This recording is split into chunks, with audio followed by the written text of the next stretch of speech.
આ વિડિયો જોજો. એ વગર એ તું તો ટસકે પોણીએ જઈ દિનાર ધમકે તો લો. Good morning. તો આજના ન્યૂ બ્લોગમાં વેલકમ છે સૌનું. આજે તારીખ છે 23 અને હું જઈ રહ્યો છું સુરત.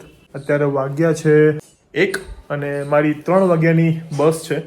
તો અહીંયાથી સીટીએમ જવાનું છું. સીટીએમથી મારી બસ છે લઈશ અને 7 કે 8 વાગે સુરત પહોંચીશ. અને અઠવાડિયા જેવું રોકાવાનું છું.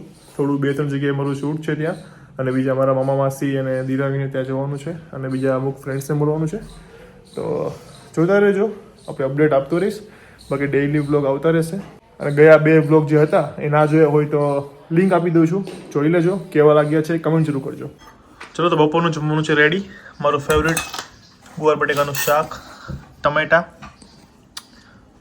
મોળો, ડુંગળી, રોટલી, છાશ, દાળ. વાહ. પછી આવું છે દ્રાક્ષ મોથાણું, પનેલા મરચા. હર્ષલ પદવાણી સાહેબ, મમ્મી રોટલી કરે છે તો પછી મમ્મી બેસી ગયા. અને ચલો જમી લઈએ, કારણ કે મારી 3 વાગ્યાની બસ છે ને વાગી ગયા છે 2. હા જલેબી તો રહી ગઈ. યસ. તો વાગ્યા છે 4:30 અને બસ થઈ કેન્સલ. અત્યારે હું બસમાં હોત પણ કેન્સલ થઈ ગઈ. મેસેજ એવો આવ્યો કે હેવી રેઇનના કારણે, પણ હેવી રેઇન ખબર નહીં ગુજરાતમાં ક્યાં છે. પણ ચલો જે બી હોય. તો હવે રાતની બસ કરી છે રાતે 11 વાગે, અને સવારે પહોંચીશ 5-1 વખતે સુરત. એટલે હવે સુરતવાળાઓને બ્લોગમાં હું કાલે જ મળીશ, નહીં તો આજે 8 વાગે પહોંચી જવાનો હતો.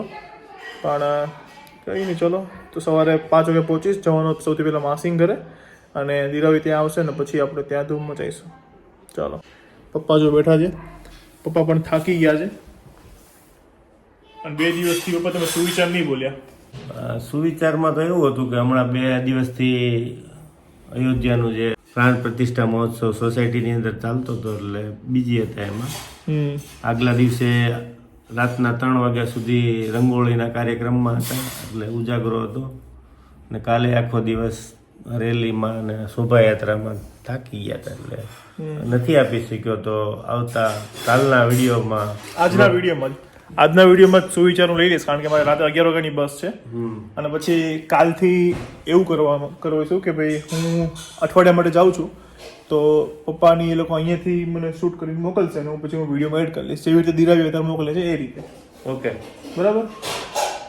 કાલ તો હવે દીરાવી પણ આવી જશે બ્લોગમાં. અને તમે લોકો દીરાવી હતી તો એમ કહેતા કે ક્યારે જવાની છે, હવે નથી તો એમ કહો છો ક્યારે આવવાની છે. તો કાલથી બ્લોગમાં આવી જશે. ઓકે.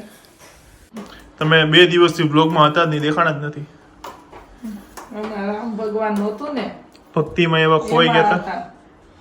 આ જો અહીંયા ચા લગન ગાળામાં લગન ગાળો ચાલે છે ને. મેરેજ હતા, કાલે જાનમાં ગયા હતા, પ્રમ દિવસે માંડવી ગયા હતા, ગરબામાં ગયા હતા. બધા તારા ખાણી પીણીના મીન્સ કે તારો બહુ વખાણ કરે છે તારી રેસીપીના. તો આપણે ચેનલ સ્ટાર્ટ કરવી છે, બરાબર ને? દીરાવી આવે ને ત્યારે અહીંયા મેરેજ થઈ જાય પછી શાંતિથી. હો, કારણ કે હું એકલો બધું હેન્ડલ ના કરી શકું, તો દીરાવી બધું ફાવે છે. દીરાવી આવશે પછી એ ચેનલ દીરાવી હેન્ડલ કરશે. હા, એટલે અલગથી ચેનલ બનાવીશું. અત્યારે એક ચેનલમાં આપણે રાખીએ છીએ. દીરાવી જ્યારે આવી જશે પ્રોપર અહીંયા રહેવા માટે, ત્યારે આપણે સેકન્ડ ચેનલ સ્ટાર્ટ કરી દઈશું. મને લાગી છે ભૂખ, તો મમ્મી બનાવે છે ભેળ. બેસીસ વિડીયો એડિટ કરવા માટે. જો 6 વાગી ગયા છે, તો કાલનો વિડીયો એડિટ કરીશ. જે પ્રાણ પ્રતિષ્ઠા જે અમારે સોસાયટીમાં જે બધું થયું હતું, તો એનો આખો બ્લોગ આવશે, તો એડિટ કરવા બેસીશ જે કાલે આવશે. અને પછી સુરત જઈશ તો એના 4 દિવસના એના બ્લોગ આવશે. એટલે જોતા રહેજો, મોજ કરતા રહીશું. એ અમારી ભેળ, અને સામે મૂવી ચાલુ કર્યું છે સલાર. ઠંડી નહીં લાગતી? અહીંયા બહુ ઠંડી છે અહીંયા તો. નહીં લાગતી? આ મેડમ જો બહુ ઠંડી છે દીરાવી આજ. તારા સંબંધીના લગ્ન છે કે કોઈ બીજાના અનનોનના લગ્નમાં ઘૂસી ગઈ છે? એવું છે? હા, આ દિવસ આને કે ખબર જ નથી પડતી, ગમે ત્યાં જતો રહે.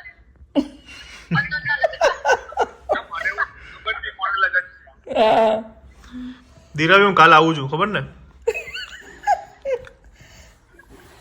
હે? હા ખબર છે ને, આ જવાનો હતો પણ આજે તે ગોળી પાઈ દીધી. તો હું સવારમાં 5 વાગે ઉતરીશ તો લેવા આવી જાઉં મને.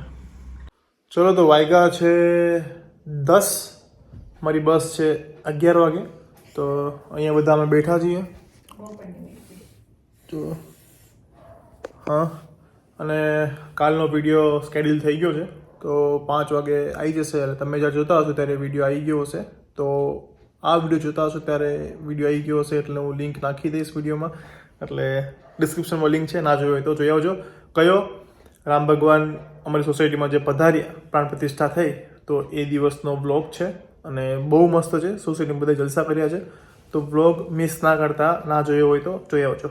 ચલો હવે પપ્પા બેઠા છે તો એમનો સુવિચાર પણ લઈ લઈએ. ઓકે ચાલો. પપ્પા તો 2 દિવસથી તમારા સુવિચાર આવ્યા નથી, તો બધા બહુ કમેન્ટ કરે છે. તો ચાલો આજનો સુવિચાર હવે બોલી દો. જય શ્રી કૃષ્ણ બધાને. આજનો સુવિચાર છે કે આપણું ઘરનું આંગણું જો ચોખ્ખું હોય ને તો મહેમાનને આવવાનું મન થાય. એવી જ રીતે આપણું મન સાફ હોય ને એકદમ તો ભગવાનને આવવાનું મન થાય. કહેવાનો મતલબ એવો છે કે મનને સાફ રાખવું, કોઈના વિશે વેરઝેર ના રાખવા, બધાનું સારું ઈચ્છવું. આપણે ભલે કોઈનું સારું ના કરીએ કે તો કંઈ નહીં, પણ ખરાબ તો કરવું જ ન જોઈએ. સાચી વાત. ભેદભાવ નહીં રાખવાના ક્યારેય. હા, આપણે સારા તો બધા સારા. બધા સારા. શું કેવું મમ્મી તારું? મમ્મી તો કમેન્ટ વાંચા કરે નહીં બધાની. બધા કમેન્ટ કેવી કરે છે, સારી ખરાબ? મસ્ત દિરાવીની રંગોળીના વખાણ કર્યા છે બધાએ. કોમેન્ટમાં ઈ જ છે બધું. મમ્મી રંગોળી બનાવી દિરાવીએ. હું કમેન્ટ વાંચું કે ના વાંચું, પણ મારી મમ્મી બધાની કમેન્ટ વાંચે. બધાયની વાંચું છું. એટલે તમારે છે ને, હું કદાચ રિપ્લાય ના આપું તો વાંધો નહીં, પણ તમારે કમેન્ટ કરતું રહેવાનું. તમારે એ ધારી લેવાનું કે દીપના મમ્મી તો વાંચે જ છે. હું એક દીપને કહું કોમેન્ટ વાંચું. હા, અને એવું હશે તો અમે એક વિડીયો બી સ્પેશિયલ રાખીશું કે અમે પૂરી ફેમિલી, અમે પાંચેય, હું, હર્ષિલ, મમ્મી, પપ્પા, દિરાવી આવશે ત્યારે અમે પાંચેય બેસીને એક પ્રોપર વિડીયો બનાવીશું જેમાં બધા તમારા કમેન્ટના આન્સર આપીશું. ઓકે, તો હવે મારે કલાકની હજુ વાર છે, તો હું થોડો રેડી થઈ જાઉં પછી નીકળીએ સુરત જવા માટે. ચલો, જય શ્રી કૃષ્ણ. ચાલો પપ્પા, જય શ્રી કૃષ્ણ. બેસી ગયું છું ફાઇનલી. મને નથી યાદ છેલ્લે હું ક્યારે આવી રીતે સ્લીપર બસમાં બેઠો છું, પણ 4-5 વસ્તુ થઈ ગયા, કારણ કોવિડ પહેલાં કદાચ બેઠો હોઈશ. પહોંચી ગયો છું સુરત. મારા માસી જોડે બેઠો છું નાસ્તો કરીને. અમારા માસી બેઠા છે. આ છે Manan Malviya, gamer, the gamer, OP gamer, OP. Dhruv Malviya basketball player છે, નેશનલ રમવા જવાનું છે હમણાં MP. તો હમણાં આવે છે દિરાવી, એ આવે એટલે મળીએ અને પછી જોઈએ શું પ્લાન છે. જો તો હે ને, દિરાવી મળવા આવ્યા છીએ. દિરાવી નથી ખબર, તો દિરાવી હવે આવી ગઈ છે. દેખાતું ક્યાં છે? તો ક્યાં આવું બીજો દેખાય છે? અમે અત્યારે ચોપાટીની બહાર ઊભા છીએ અને મારા માસી ઘરે દિરાવે અત્યારે બધા મળવાના છીએ. અમે બધા ભેગા થયા છીએ. અત્યારે આવી ગયા દિરાવી. અમે 10 દિવસ પછી મળીએ છીએ.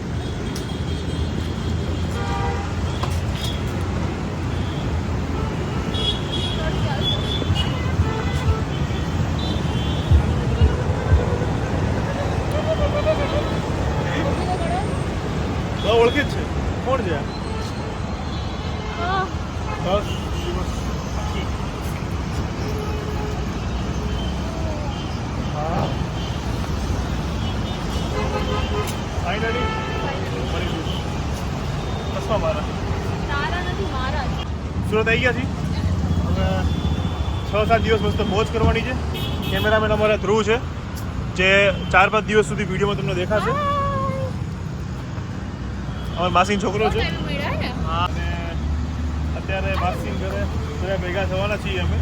હું ભાઈ, મારા માસિયાઈ બધા એક ઘર છે ખાલી, ગુડી ને હર્ષિલ. પછી મામા અને નાનાને મળવા માટે જવાનું છે રાતે. આજે આખો દિવસ મસ્ત મોજ છે. અત્યારે લોચાનો પ્રોગ્રામ છે ને આ રાતે ખબર નહીં શું કંઈક બનાવીશું કંઈ બી, પણ જે બી હશે મોજ કરીશું. એટલે એ બધું કાલના બ્લોગમાં આવશે. તો આ બ્લોગ અહીંયા પૂરો થાય છે. સારું લાગ્યું હોય તો લાઈક કરી દેજો, શેર કરજો, ચેનલને સબસ્ક્રાઇબ કરી દેજો. ના કરી હોય તો કાલે મળીએ નવા વ્લોગમાં. ત્યાં સુધી ખુશ રહેજો, ખુશ રહેવા દેજો. જય શ્રી કૃષ્ણ. જય શ્રી બાય. રામ.